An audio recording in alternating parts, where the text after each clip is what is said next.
nakikita kung magkasama na tayo. Naiinis ako't nasisira ang araw ko, at di ko alam bakit ba nagkakaganto. Sadyang nasasaktan kahit di rin naman tayo.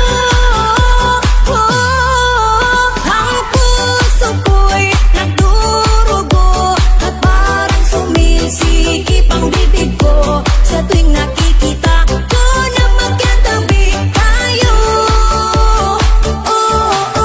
Kahit di naman tayong dalawa, dahil lagi na lang pinagseselosan siya.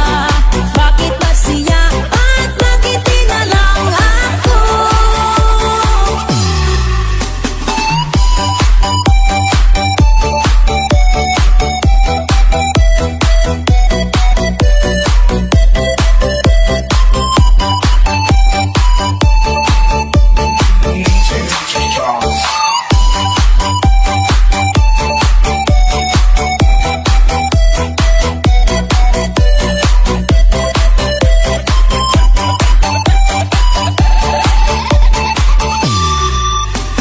Sana'y mapansin ang aking